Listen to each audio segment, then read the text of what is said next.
In celebration of the upcoming In Search for SquarePants movie, where Spongy follows a Flying Dutchman to the deep seas, let's rank all the SpongeBob movies by critical reception, from the most despised to the most loved. We'll take into account both fan reception and critic reception, and we'll try and figure out why people particularly liked or despise these movies, with my own personal opinion thrown in. With that said, let's talk SpongeBob. We'll start with the worst received movie of all, Saving Bikini Bottom, the Sandy Cheeks movie. Wow, Texas sure is magical. Oh, brother, this guy stinks! Oh dear, this is such a shame. Sandy is awesome. How did they botch up this movie so badly? Because unfortunately, fans disliked this SpongeBob movie more than any other SpongeBob movie, though critics did give it a passable 53% tomato score. Up drinking their tea in their ivory towers, the critics don't really expect SpongeBob to be artistically exceptional, but fans expected better from the Squirrel and Sea Sponge. Fans gave it an appalling 29% score, and it also sits at a not-so-respectable 3.7 out of 10 on IMDb. The top user review does give us some insight. This is hands down the worst SpongeBob movie so far. The humor is painfully unfunny, the animation is mediocre, and sometimes looks more fitting in a video game. The characters have barely any development for a movie. Yeah, I agree that the humor wasn't very funny and the animation was pretty mediocre. Are you gonna eat that? Are you gonna eat that? And it may not seem like it to someone who isn't a fan of the show, but character development does happen in the SpongeBob movies particularly. That's part of why the original movie is so well loved. It was all about SpongeBob growing as a character during his midlife crisis after 31 years of failing to get a position as a manager. Yeah, these movies have plenty of silliness, but that silliness does need some substance. Here in the Sandy movie, SpongeBob is just this empty blank shell of a character who just reacts wacky to everything. I think fans disliked that much of the movie's dialogue is pretty weak, and many scenes just feel like key-jangling visual noise. The Sandy movie definitely feels like it's speaking down to its audience. In concept, the story actually sounds pretty cool, but in execution, it did not turn out well. The story is, Sandy and SpongeBob barely escape from the entire town being lifted out of the ocean by a giant claw. Sandy's home lab, Boots, has kidnapped the town and intends to turn the citizens into sea pals with some weird cloning techniques. So Sandy and Spongy set out to rescue the town. Mediocre CG shenanigans ensue. That was really bad. One of the bigger pluses for the movie is we did get some character development for Sandy. Fans in general seem to like the introduction of Sandy's family from the circus. We get to see that Sandy had other family expectations on her, like taking over the circus. But obviously, Sandy enjoyed science more and followed her dreams. We also get to see Sandy's scientific headquarters. It turns out she's been monitoring Bikini Bottom this whole time as a Boots scientist. Is marine biology. I knew Bikini Bottom was a place for me. Unfortunately, all I remember about her headquarters is some really substandard CG, and how stilted and awkward the live-action characters felt. And these were two of the biggest issues for fans, as they mention in these top IMDb reviews. The lackluster performances and abysmal CGI drag the movie down to the point of not being enjoyable. The human stuff sucked. It was cheap, poorly written, and even cringe-inducing. And nothing against the actors, of course, but they just weren't given much writing to work with in this movie. And as the first fan mentioned, the horrendous CG they were surrounded by didn't help. The big problem many fans seemed to have was that the Sandy movie didn't feel like a family movie. It felt like a kid's movie. And yes, there is a difference. The other top user review had the same issue. I don't know if I'm growing out of the franchise, but this was really bad. See, there's the problem. A no-substance kids movie like the Sandy movie makes me feel like an adult watching a kids show, while a good family movie can be enjoyed by kids, but it'll also give adults the excitement of a kid. Pixar's understood this with their family movies since Toy Story. Critics may have given this one a pass, but I think fans recognize the Sandy movie didn't try to appeal to anyone but very little kids. Our next, slightly better received movie was Sponge on the Run. You're gonna replace me with a robot? Don't do it! No, silly, that's gonna happen anyway. Lukewarm is probably the kindest way to describe the audience's response to this movie. A lukewarm audience score of 49% on Rotten Tomatoes, a lukewarm 5.9 IMDb rating, but perhaps most damningly was when I asked my community's favorite SpongeBob movie. From a sample size of 19,000, 1% of people's favorite SpongeBob movie was Sponge on the Run. Holy cow, really? It's not as actively disliked as a Sandy movie, but some definitely call it bleh. It's just okay. A very base-level movie. Overall starts alright and has a bad aftertaste in the end. All this movie does is make me bored. I'm dumb. Oh, I love your sense of irony, Patrick. Thank you. I love my sense of irony too. Not really good, and way too many songs. Overall, I think this movie is mid. Mid really was the prominent word for this one among reviews. And I think part of what had people so mixed was there still was a lot to respect about it. There was a clear effort with the characters and writing, and there was an attempt to recreate some of the magic of the original movie in 3D. This is gonna be like one of those buddy movies. As the top IMDb review says, Beautiful message, bad storyline.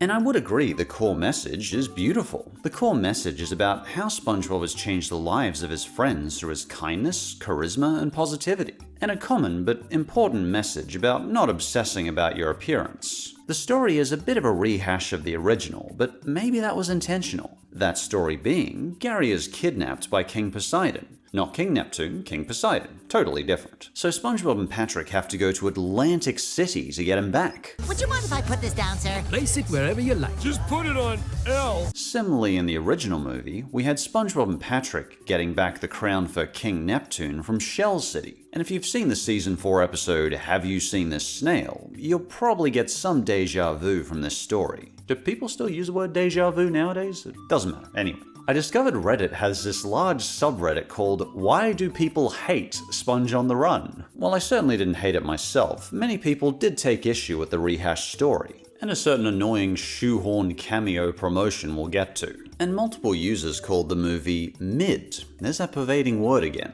But now, let's get to the biggest issue for many. All that goodwill the movie built up for its core message about SpongeBob's kindness, all in favor of shoehorning in a Camp Coral promotion in the movie's climax, trying to clumsily rewrite the original series' character origins. And it wouldn't be as bad if it was a short promotion, but they go through the camp origins of SpongeBob, Sandy, Patrick, Squidward, and even Mr. Krabs. And it feels so out of place, so forced. But one moment I will defend is Squidward's line at the end of the stupid promotion, as I think it is a beautiful moment. Well, I love him. He's like ice cream with salt on it. Just seeing Squidward admit he cares about SpongeBob and call him a friend for the first time in decades is just a really beautiful moment. But again, all in the guise of advertising the Camp Coral show, which... did anyone want to see that show? Did anyone watch it? Despite their best efforts, nowadays people have long forgotten Camp Coral. No one memes it, no one praises its writing, no one talks about it, but people do remember the SpongeBob movies. So you get the point. This severely dated the movie and cheapened a really nice message they were trying to give. Another small nitpick some fans had was guest stars like Snoop Dogg hijacking the movie for a time, as mentioned in this top Reddit comment. I dislike how they stopped the plot for a Snoop Dogg music video. Yeah, I gotta admit, he felt pretty out of place. Fundamentally, we're watching a movie about a silly yellow sponge getting his snail back from a bald fish guy. In the main series, the only human to host SpongeBob episodes is Patchy the Pirate. And as much as I love him, he is the dorkiest dork and has never had any razzle-dazzle whatsoever. That being said, I do think Keanu Reeves worked fine as Sage the Tumbleweed. Nice work, boys. Way to take my pearls of wisdom and flush them down the toilet. Oh no. He feels a little off, but I can take it. Overall, I think the critic consensus on Rotten Tomatoes captures the audience response. Although its story may leave fans on the surface, the SpongeBob movie Sponge on the Run is a wondrously wacky visit to Bikini Bottom that retains the charm of the original series. There's still some of that core charm to the series. It's wacky enough, and SpongeBob is in character. but it wasn't anything particularly special for fans and was just mid overall. Our next better received movie is Sponge Out of Water. I hope you like leather. In case you don't remember this movie back in 2015, it has been quite an eventful 10 years. Basically, SpongeBob teams up with Plankton to get back the plans of the Krabby Patty recipe. The plans were stolen by the voice actor for Puss in Boots, except he's a weird pirate now. Bring it on, Skinny. You don't scare me. And amazingly, that is the least weird part about this movie. Interestingly, critics really enjoyed this one, with an 80% fresh score on Rotten Tomatoes. And I'm right there with them, I loved it. While fans were a bit more lukewarm at 54%. And its score on IMDb only managed to be 1 single decimal point higher than Sponge on the Run. According to IMDb fans, the main pervading thought of this movie is, it's messed up. This movie is messed up, but I liked it anyway. Fun and goofy. Messed up in many entertaining ways. At first I was trying to understand what they meant by it being messed up. Did maybe they mean this part? Or this part? Fudge pie! Oh God, I'm so sorry. That's never happened to me before. It's just, you're so attractive and it's been a while. But it's been 5 years since I watched the movie, so I watched it through again, and oh boy, I got what they meant. Messed up is the correct word. The reviewer prospectus mentions something I noticed too. The narrative really is nothing special here. Technically, it's probably the weakest story of all the SpongeBob movies. But this time, it's not trying to even have a remotely clever story. Even if the story's paper thin, I never knew what twist the movie was going to throw at me next. An exploded plankton tank will be hit by a giant mayo, then turn into a giant plankton robot. Without the Krabby Patty, the entire city breaks into chaos for some reason. Why? The movie even throws us like fake out credits 22 minutes in. Spongy discovers the dolphin god of the galaxy. He watches Neptune collide with Saturn. Hell, I even forgot they actually time travel in this movie. Plankton even goes inside SpongeBob's mind again and sees this orange-hued messed up world of candy and ice cream. I use the word too. I guess this movie is messed up. And I didn't even mention the part where they chain SpongeBob up to be publicly executed. Jeebus, how did I forget that part? I smell Krabby Patties. That's right. Keep thinking happy thoughts. Okay, this is really messed up. But perhaps craziest of all, there's this part. Kitty! A ball kitty of some kind. It's Clarinet Land all over again. Anyway, there's a smaller fan base that considers Sponge Out of Water just brilliant. In my community, one of the top comments for that poll I did was, Sponge Out of Water is an underrated comedic masterpiece. Surreal comedy at its finest. A masterpiece in modern animation. yeah, I definitely get what they mean about surreal comedy. The comedy timing on some of these jokes definitely had me chuckling. I've never seen this many people at the Chum Bucket. I've never seen anyone there. Now, is that really necessary? Because the food's really Oh, bad. come on, really? Yeah, comedy timing like this belongs among the best of SpongeBob.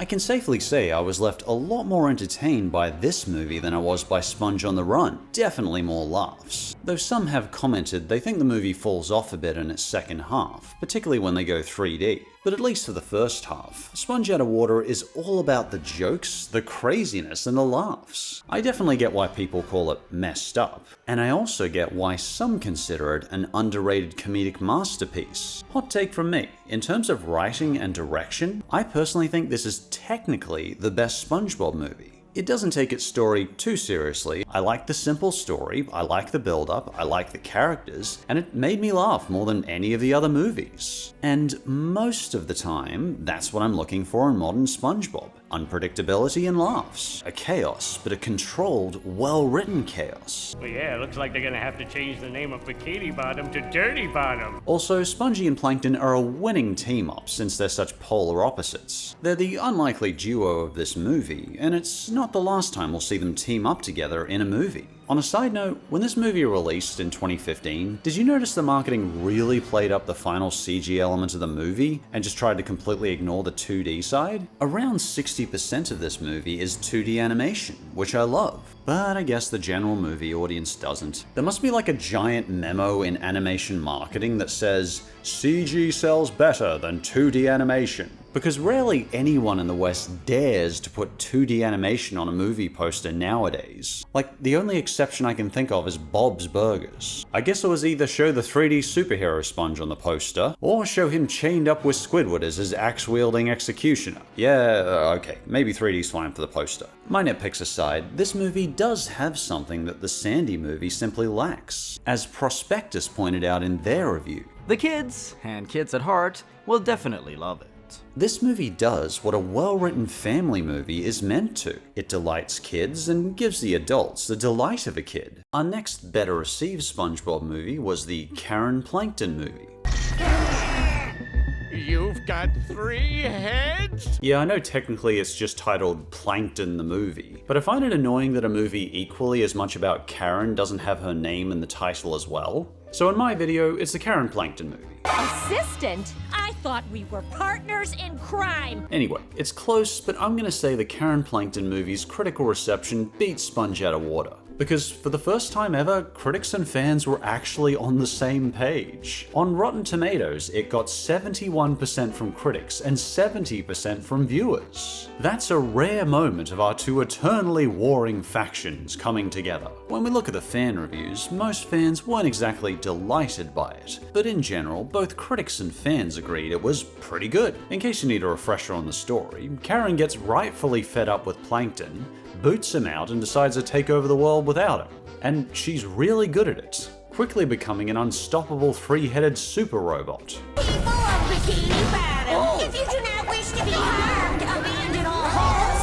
businesses, and public restrooms. So Plankton tries to woo her again, and with SpongeBob's help, Plankton gains some empathy for his wife at the same time. At least, I think he does. People don't really change, and Plankton's always been a jerk in the series. Anyway, regardless, we got this one shortly after the disastrous Sandy Cheeks movie, and fans were still licking their wounds. We were bracing ourselves for another train wreck. So the most common thing I found in fan reviews was this. Way better than the Sandy Cheeks movie. Way better. After the Sandy Cheeks movie, I was worried this would not be good.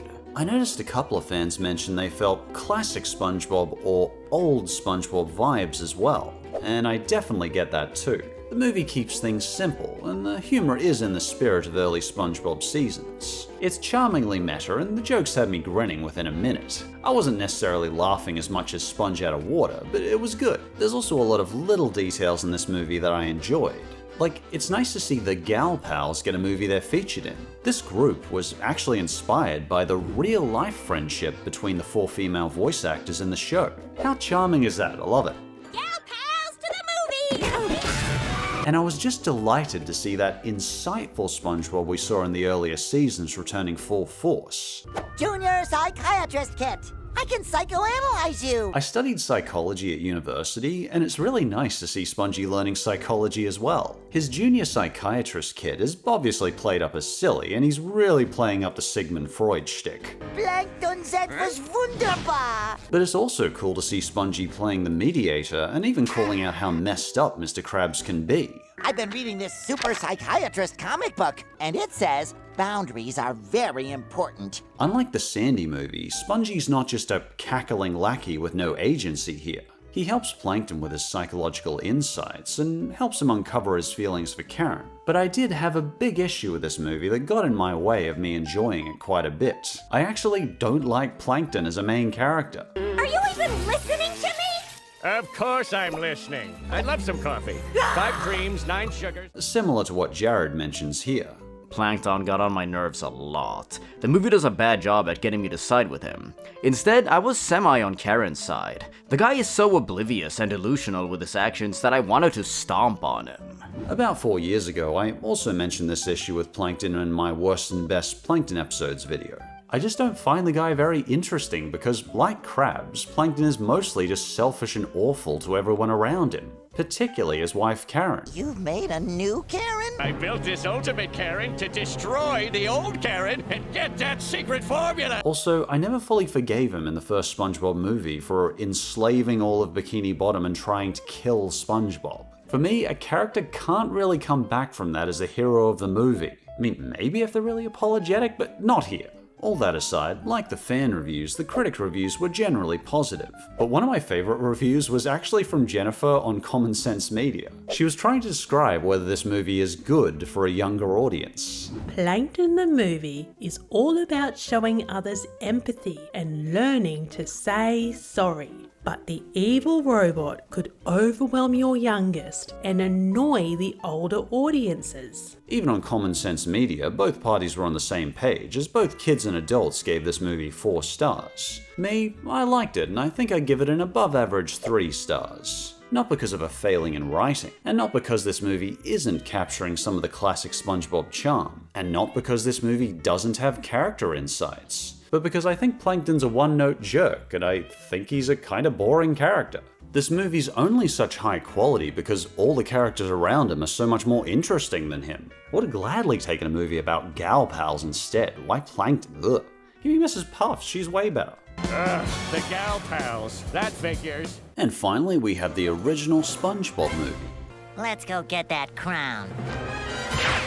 Okay, if you noticed in the polls, the fan response is pretty overwhelming. But let's briefly start with the critic response. I doubt the critics are ever going to love a SpongeBob movie, but the first movie managed a 68% between 124 movie critics, which definitely could be worse. That's a fresh score. Surreally goofy and entertaining for both children and their parents. Jeepers, what a nothing statement. For this movie, I think we can garner the most information from fans. Tickets to the SpongeBob Movie! Because it only became clear to me how much fans preferred this movie when I did a poll. They'll pass the test and finish the quest. They'll pass the test and finish the quest for the crown. I asked my community and realized, holy cow, there's no competition. 85% of people chose SpongeBob's first movie as their preferred movie.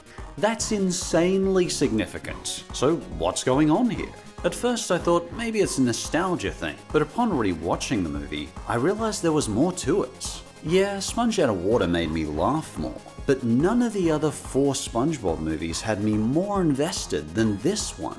Many fans seem to enjoy the original movie just a little more than the other movies. It doesn't mean they dislike the other Spongy movies, but the songs in general were just a bit catchier. Now that we're men, we're gonna manly. But anyway. I'm making a complete what of myself? And the story was not only more epic and compelling, it was more relatable. And unlike some of the other SpongeBob movies, it has moments where it was willing to take who SpongeBob is seriously. That's part of what makes this known as the perfect climax to this series. Or managerial promotion can make me anything more than what I really am inside. A kid. There's a strong emotional weight to it for many viewers. Jackson mentioned this in their comment too. The first movie felt like an emotional climax to the entire series. This movie is widely considered the final episode of the entire series, and it's pretty irrefutable. At the start of the movie, SpongeBob announces and shows us, Well, let's ask my wall of 374 consecutive Employee of the Month award. meaning SpongeBob's been working at the Krusty Krab in this movie for 31 years. So if he started working there at the minimum age of 14, he's 45 years old in this movie. Plus the movie has the opening of Krusty Krab 2, and this is the only time we ever see it. Okay, before we get into why exactly this movie is so special to many fans, I do have one nitpick I didn't like in the movie upon rewatching it. Personally, I find it a little too unpleasant seeing Plankton enslave all of Bikini Bottom and try to kill Krabs and SpongeBob. And seriously, how the hell did he manage to capture Sandy with his stupid bucket helmet? I think Plankton is just too invincible in this movie, and I like seeing him as a much more flawed, foilable character. The later movies understood this and majorly dialed back his evilness and made him more vulnerable. In fact, they made him the protagonist of 2 more movies after this one. But again, this movie was from 21 plus years ago, so there's going to be occasional cracks in the gem. But what is it exactly that makes this so special to so many people? Well, I don't think it's because it's the funniest. Sponge Out of Water definitely made me laugh more, and it had way more jokes in general. There's actually surprisingly few times I laughed in this movie. but the SpongeBob movie's emotional weight carries me through the entire runtime.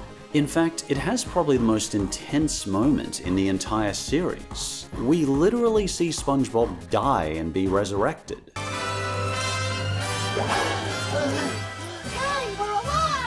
There's a sense of cinematic scope to this movie that the other movies just don't capture. It's not trying to be gimmicky, it's not trying to advertise a spin-off, it's not just trying to be silly for the kids. The original SpongeBob movie has a timeless message it's saying with complete sincerity.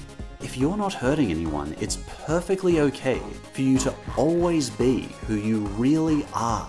It's that you are who you are. Regardless of what society thinks.